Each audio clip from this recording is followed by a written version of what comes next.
A'udzubillahi minasyaitonirrajim. Bismillahirrahmanirrahim. Mari pertemuan kali ini kita awali dengan bacaan Bismillah. Bismillahirrahmanirrahim. Monggo sinten sing badhe tanglet yang mau tanya. Tapi Safira izin bertanya, kenapa ada orang baik dan ada orang buruk? Oke. Abi menjawab gitu. Tadi pertanyaan Safira, kenapa ada orang baik dan orang buruk? Memang faktanya di masyarakat, di kehidupan kita melihat ada orang baik, ada orang yang buruk. Orang baik dan orang buruk itu bisa dilihat dari semenjak bayi, semenjak kecil. Tanda-tandanya mau jadi orang baik itu kelihatan, mau jadi orang buruk juga kelihatan. Itu bagi orang yang teliti akan tahu. Pernah zaman dulu ketika Nabi Khidir sama Nabi Musa,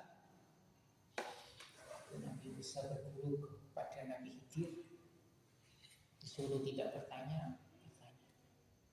Salah satu perjalanannya ada anak sedang mainan, oleh Nabi Khidir dicekek, mati.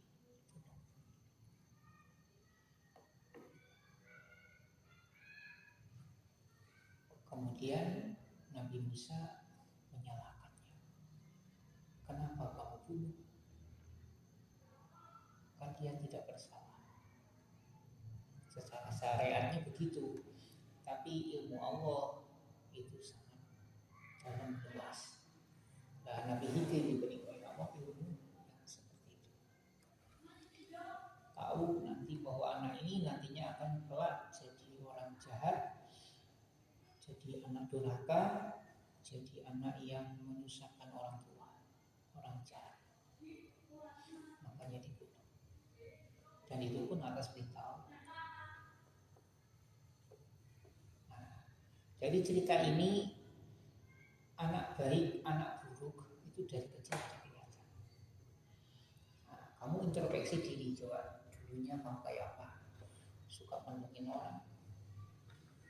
Apa suka kayak apa? Dan sekarang kayak apa? Dan nantinya pun akan kelihatan seperti apa. Orang baik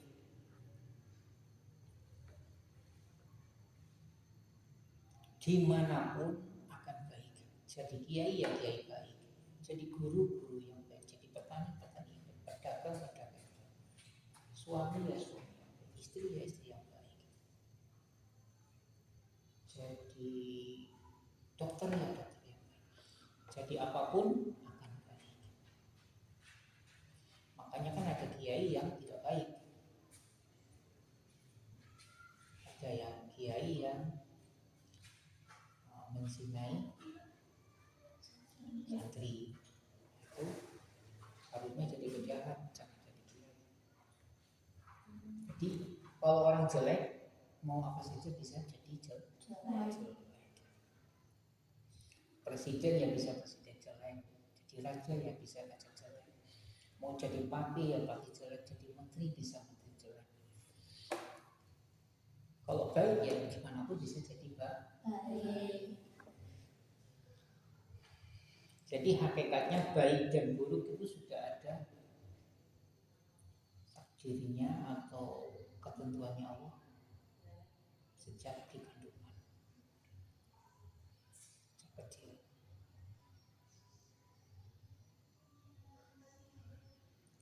Terus kenapa ada orang yang penjahat jadi tobat? Itu masuk kepada ikhtiar. Kayak sampai mencari ilmu, mendekatkan diri ke ulama, ke kiai. Itu ikhtiar. Tapi ikhtiar itu tidak merubah banyak.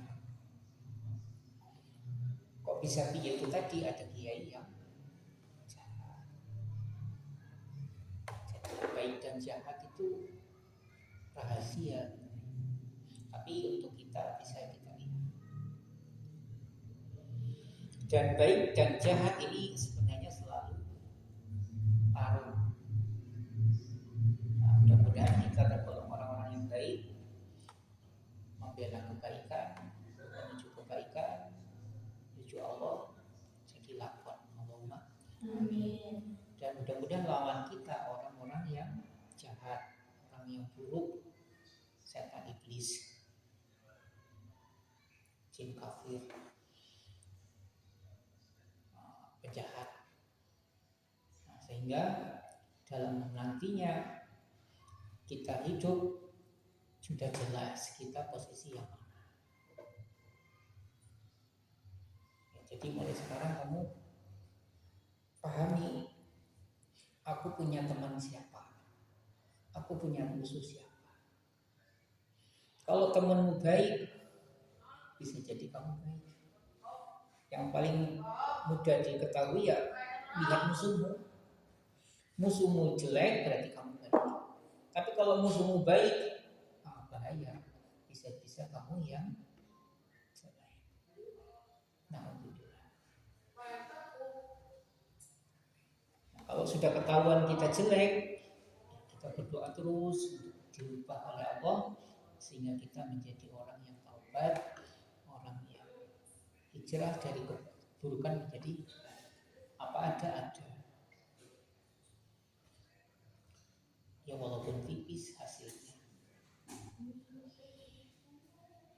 Ada yang memang dasarnya baik tapi bergaul sama penjahat, tapi di situ nanti ya tetap jadi baik. Nah, jadi tetap rahasianya itu dari garis hidupnya, mau baik atau mau ahli neraka, ahli surga itu juga sudah digariskan dari kecil. Ini mau jadi ahli surga, ini mau jadi neraka. Itu sebenarnya sudah sepaket. Nah, ciri-ciri untuk kita jadi ahli surga, ahli neraka itu sudah diketahui. Ya, ciri-ciri yang bisa kita pahami, Allah berikan kita keikhlasan dalam ibadah, keikhlasan dalam mencari ilmu, dan kita selalu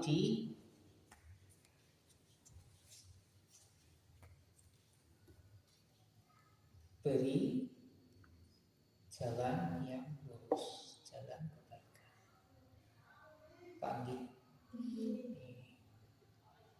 Pokoknya diteliti itu akan rumit sih. Karena apa kok kita harus meneliti? Karena ada kiai yang pinter banget agama jadi penjahat. Menteri harusnya baik, penjahat. Jadi itu nggak bisa jadi patokan. Mau kiai, mau apa saja nggak bisa jadi patokan. Yang jadi patokan itu apa ya? Kalau walinya Allah itu dijamin. Cuma kan walinya Allah rahasia ya.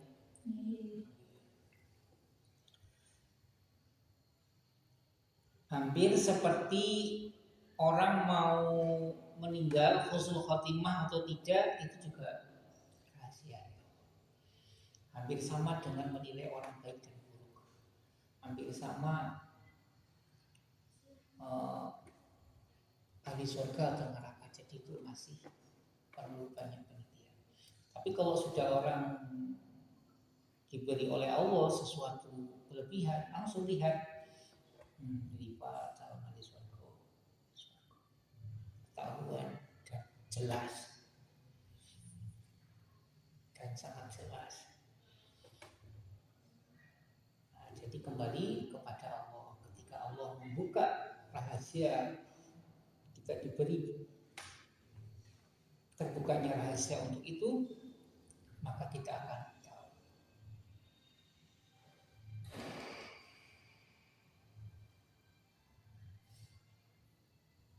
Ya, tapi kan kan jarang orang jahat masuk ke kebaikan ya jarang. Nanti kata ada ya munafik, kejahatannya sangat luar biasa. Orang yang jahat bahaya itu kan kiai jahat, itu bahaya. Bahayanya apa? Dia memakai baju Islam, memakai baju ulama, tapi jahat. Mending melawan si jahat-jahat, minuman keras, zina, mabok, bunuh, kan kelihatan kan? Kita lawannya kayak gitu kan kelihatan. Tapi kalau kita lawan kiai yang nggak benar, bingung kan? Gitu. Nah, ini lebih jelas lagi. Ada makom, bukan makom ya. Kodam. Kalau kodam jin sama hanya kepada Allah, kan kodam banyak. Ada jin, ada kodam malaikat, tapi ini semuanya masih mengaku. Yang bagus itu hanya Allah. Nah, kalau kodam biasanya ini jahat. Kalau hanya kepada Allah itu baik. Nah, ini yang bisa kalian hari ini bisa pahami. Kalau ada kiai kok kodamnya jin pasti jelek.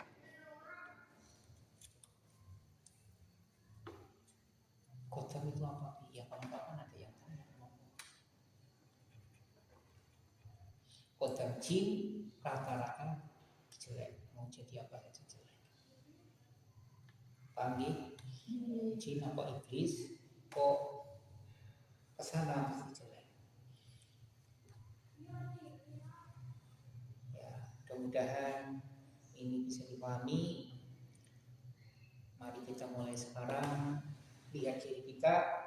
Mudah-mudahan diri kita tergolong orang yang baik dan dalam kebaikan dan dalam ridho Allah, dan nantinya menjadi ahli surga, masuk ke surga bersama Rasulullah SAW, masuk surga tanpa hisab seperti kita. Allahumma amin. Jadi itu jawabannya Mbak Fira. Kenapa ada orang baik, kenapa ada orang buruk? Tadi kan gitu ya. Itu sudah sunatullah. Kenapa ada neraka, ada surga. Justru surga itu, yang masuk surga itu 70%.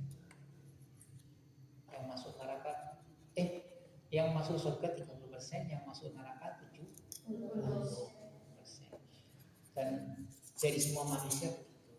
Dan dari manusia itu yang paling banyak umat Nabi. Ya, 30% itu paling banyak umat Kanjeng Nabi. Alhamdulillah kita umat Kanjeng Nabi. Jadi lebih ayam. Cuma ya kembali kita harus waspada, musuh kita itu jelek atau baik. Itu yang paling buat patokan. Contohnya Safira bagus, oleh Allah juga dinilai bagus, oleh Kanjeng Nabi juga bagus, oleh gurunya juga bagus, oleh orang tuanya bagus, oleh temannya juga bagus. Kemudian Safira punya musuh, musuhnya jelek, ya sudah, jadi Safira yang selamat. Nah, kalau bagus, mesti bagus gimana? Ya di situ pasti ada kepalsuan. Nggak mungkin bagus sama bagus kamu, nggak ada. Itu kiai bersandar ke Allah, ada kiai yang benci. Kan kayak sama-sama kiai, tapi setelah dibuka-buka, oh ini benci terus. Paham? Dan ini taruh, nggak mungkin nggak taruh. Ya mungkin itu gambaran yang coba Nabi saat bisa dicobakan lebih luas lagi, lebih dalam lagi, sehingga akan paham melihat diri dan melihat orang lain. Tentunya untuk kehati-hatian kita. Mari kita tutup. Alhamdulillahirabbil alamin. Astagfirullahaladzim. Subhanakallahumma wa bihamdika asyhadu an la ilaha illa anta astaghfiruka wa atubu ilaik. Allahumma ighfir li wa li walidayya wa rabbi ij'al rabbana atina fid dunya hasanah wa fil akhirati hasanah wa qina adzabannar. Alhamdulillah. Mudah-mudahan kita tergolong orang yang baik, membela kebaikan, jadi lakon menuju ridho Allah dan ridho Allah. Nanti masuk surga bersama Rasulullah. Masuk surga bagikan kita Allahumma amin. Tapi selalu mendoakan sampai kakek, sampai juga doakan Nabi ke. Dina sallallahu mustaqim wa minkum. Assalamualaikum warahmatullahi wabarakatuh. Waalaikumsalam warahmatullahi wabarakatuh.